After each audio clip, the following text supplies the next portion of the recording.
Coming up on Lexington Now, changes to University of Kentucky's upcoming game day traffic, leaf collection, and senior notes. This and more up next on this week's edition of Lexington Now.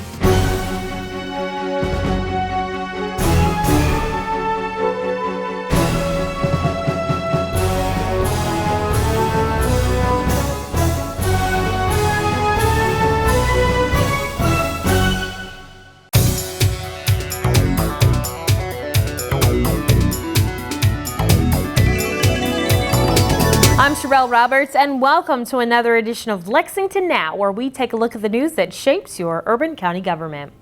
Lexington police join University of Kentucky officials to discuss important traffic changes that they'll be implementing around football games.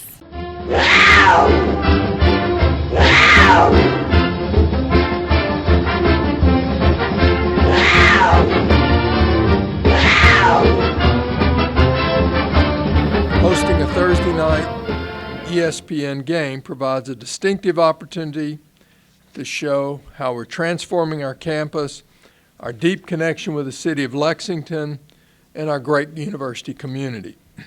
It's also a chance to highlight the wonderful cohesion between athletics and academics on the University of Kentucky campus. Our athletic department is a partner for progress. In many ways, large and small, UK athletics collaborates with the campus.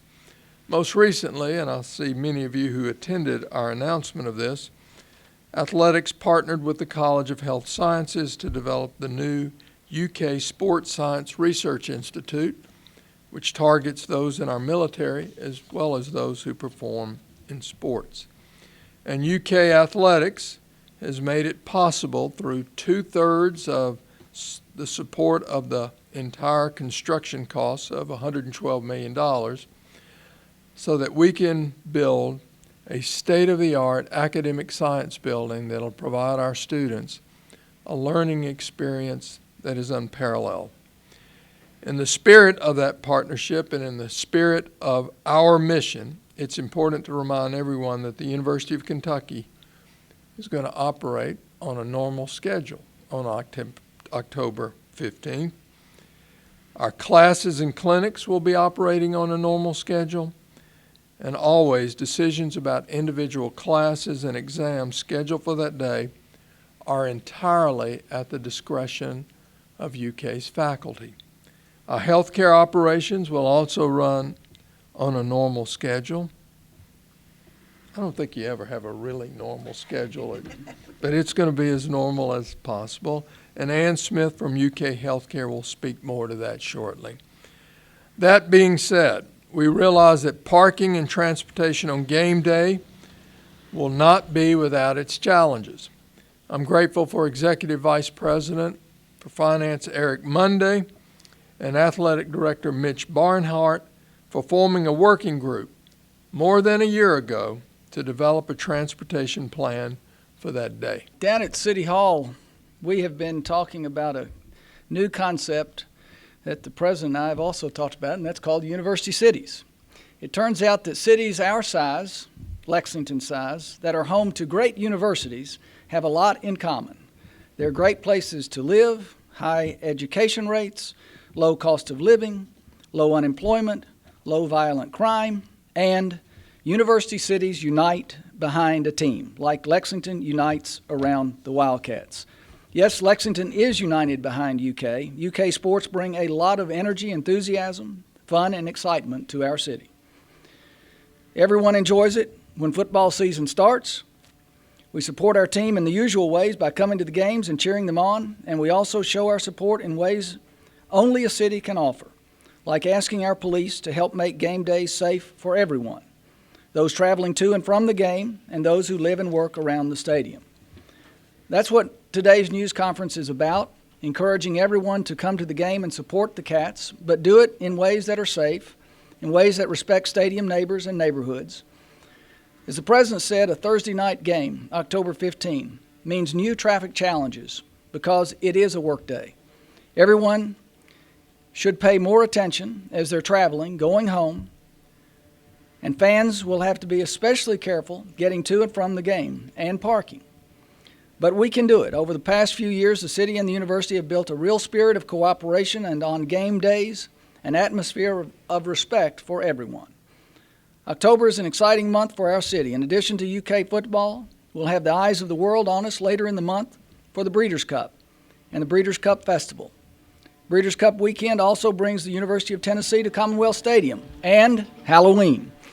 So let's do what university cities do: enjoy, have fun, unite behind our team, and keep everyone safe. We want to have 60,000 people in the stadium plus, and we want to have an incredible day, and Keeneland's running that day, and we've got an opportunity to showcase our city very uniquely. And we'll have that again, as Mayor Gray alluded to, later in the month with the Breeders' Cup and the Tennessee football game. And what an incredible month for us to have an opportunity to showcase our state and our city and our university. And for us within the athletic department, we want to showcase our football team. And so I'm really excited that Coach Stoops and what he has worked so hard to grow is absolutely paying dividends on the field. And so we're seeing a great effort by our guys. So it is a great opportunity for us, and I want everyone to stay safe in what we do.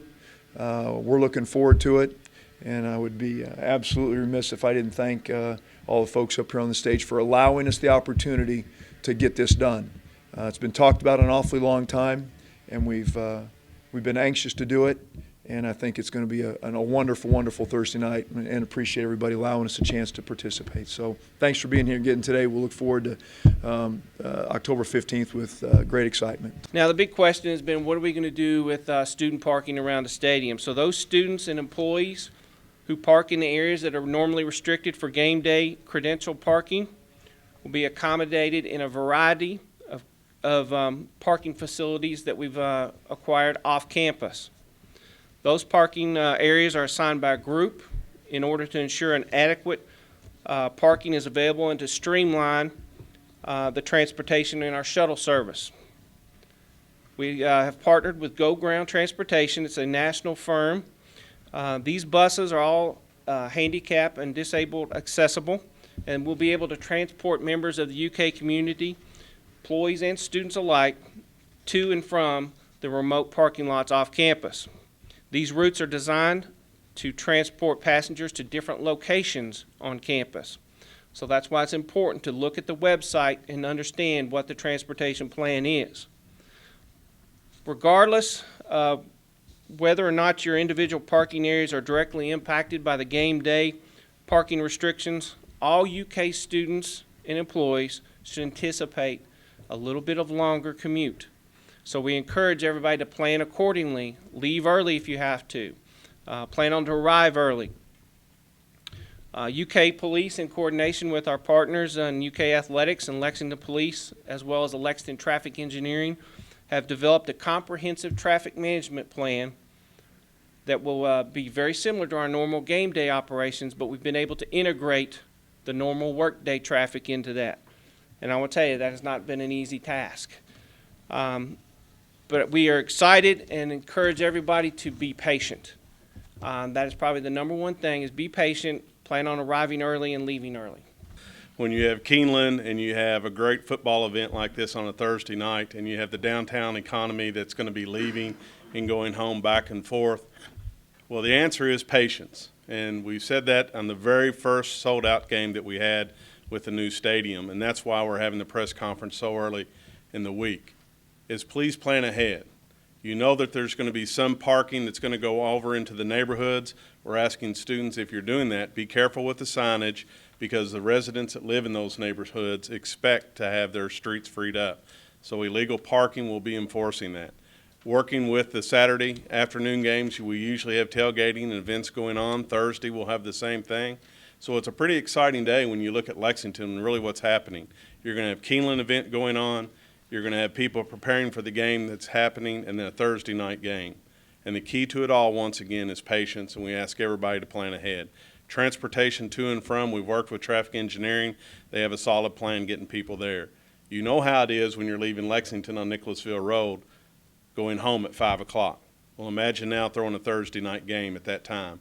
Look at alternative routes. We'll be working with the traffic plan throughout other parts of the city, Harrodsburg Road coordinating those signals, and other venues getting out. So we're just asking everyone to plan ahead, be a little bit patient, understand, listen to the information outlets that we have information flowing out to you, respect the neighborhoods outside of the campus where people are living, and be careful where you're parking. So we expect it to be a great event. It'll be a great Thursday night and to showcase Lexington. We're aware, as everyone in the region is, that game day parking will cause temporary inconveniences. We understand that our patients need us to report to work as usual. We're relieving staff who are waiting for us to come in, and we are taking care of the ill and injured of Kentucky, so we need to be here. We ask that all staff and faculty plan ahead for these unusual and temporary travel conditions and allow more time to get where you're going. Part of allowing that more time is sort of reducing your expectations, so get there early. Being informed is key and a valuable asset during this day of challenge and opportunity.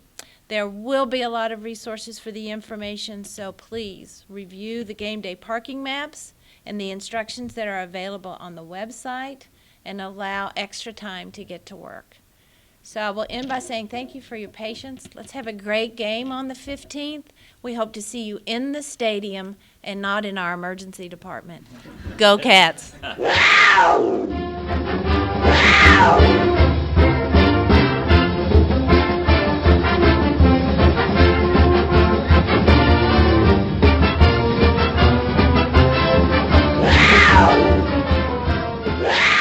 For more information, you can visit the city's website. It's lexingtonky.gov. October is here, and that means so is leaf collection season. Here are some tips about how we can help you get those leaves out of your yard. The last couple of years, we've collected around 1,500 tons of leaves, and we expect to collect that many and possibly more this year. Leaf collection is a big job in Lexington, Fayette County, but Rob Allen says his folks are more ready than ever to get going to help residents clear the leaves from yards and streets. The vacuum loose leaf collection program is for residents of Fayette County that get city trash pickup. Streets, roads, and forestry workers will be vacuuming leaves Monday through Saturday for extended hours. Several crews come by, a big vacuum machine, and suck them up. Then we transport them to our yard waste landfill where they're turned into compost. You know, it's an aesthetic thing, plus it's to keep the leaves out of the storm sewer system. We've had quite a bit of leaf drop, and what we don't want to see is those storm sewers get clogged up and we have flooding, and then the temperature drops and then you have ice. Neighborhoods will get one visit this season, so knowing your pickup time is important. And it's being made easier thanks to a new interactive website. Go to lexingtonky.gov/leaves, and there is a map detailing the collection areas of the city. You can type in just your street or both your house number and your street, and it'll tell you if you get collection, when that collection is scheduled for. But we're also going to have a feature on that map as similar to what they do for garbage collection, that's going to tell you leaf collection is on time, has been delayed by the weather. Plus, this map is going to contain information as far as streets we've completed, where we're at, and where we're going. Allen reminds citizens that only leaves should be piled up for pickup. It should be leaves only, no sticks, debris, dead critters, garbage. Those things are a hazard to the workers and can also damage the equipment. And if you miss a pickup or don't have one scheduled, no worries. There are still ways to get rid of your fallen leaves. They can take their leaves out to the Haley Pike landfill. They certainly can use the yard waste bags, so they get coupons for free bags if they call LexCall 311, and of course their Lenny continues their year-round pickup schedules. For more information about leaf collection and when we might be heading to your area, log on to the city's website, lexingtonky.gov. And coming up after the break, we'll tell you what's new in Senior Notes.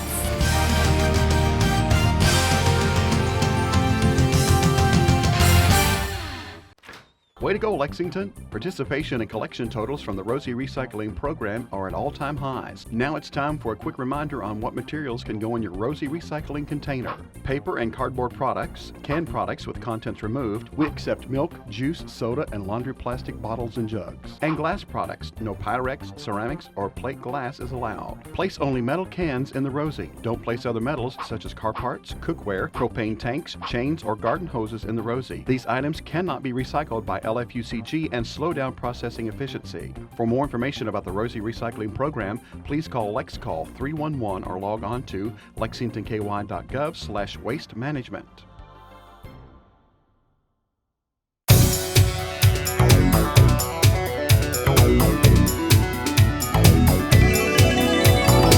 Welcome back to the show.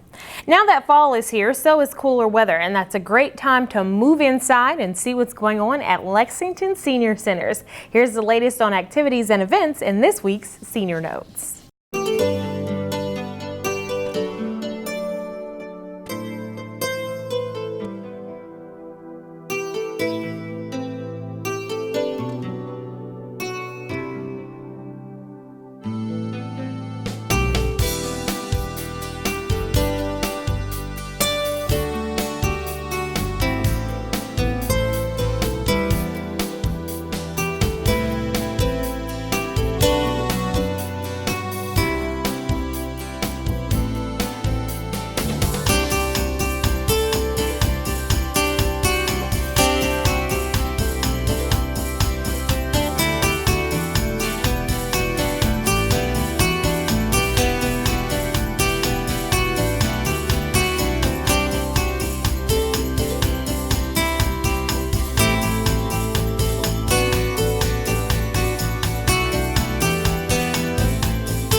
For more information about Lexington Senior Center, you can log on to the city's website, lexingtonky.gov. Now to some serious business about 911. When you call 911, you expect someone to pick up the phone and get you help as fast as possible, no matter the day, time, or circumstance. And that's why 911 Director Robert Stack is making some small changes that are making a big difference in 911 operations.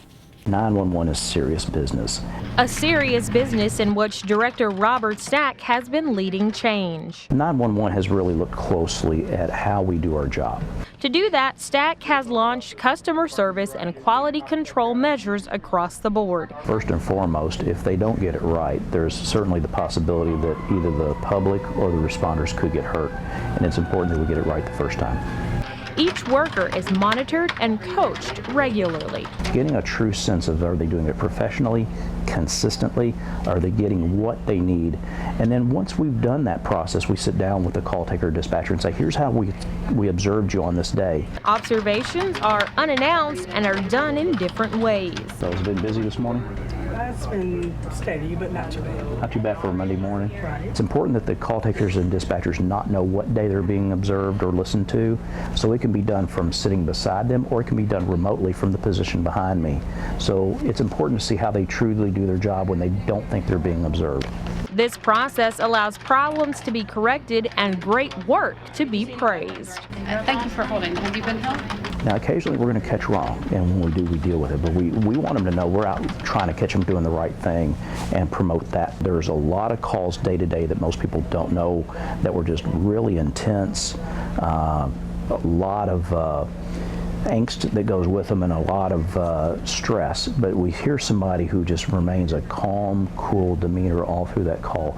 Okay, we'll send somebody over there to check it out, okay? And we call those out. We also give directors commendations to people that just do exemplary work. And also on a basic level, we have some just thank you cards we send people just so they have something at their workstation that we noticed. We saw what you did, or we heard what you did, and we noticed that. And thank you very much. And to enhance the quality of service that 911 provides to you and your household, you can log on to the city's website, lexingtonky.gov. Well, whether you are headed out to enjoy some of this fall weather or you're just headed to work, you want to know how traffic may affect your trip. And that's where the Division of Government Communications has got you covered, especially in the mornings with our show, Crosstown Traffic. Crosstown Traffic airs live weekday mornings from 6:30 to 8:30 and gives you the most up-to-date traffic news and even a street view with our live cameras so you can see where the delays are before you even leave the house. Remember, that's Crosstown Traffic only on GTV3.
And remember, you can get traffic updates 24/7 by following us on Twitter. Our handle is @LexRex.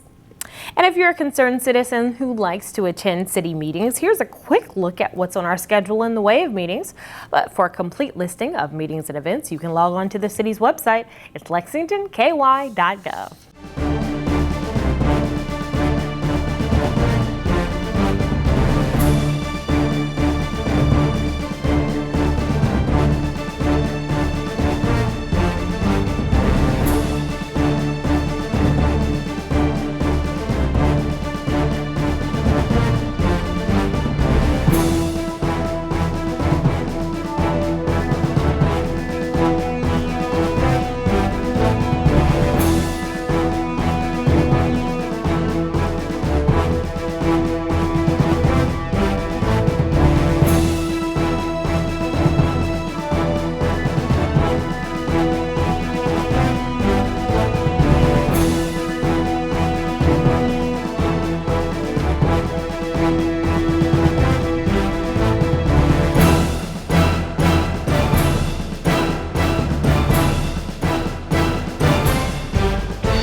That's all for this edition of Lexington Now. We'll return next week with more news from your urban county government. But in the meantime, you can keep up with what we're doing by following us on Facebook, Twitter, and YouTube. For the staff and producers at GTV3, I'm Sherelle Roberts, and that's it for now.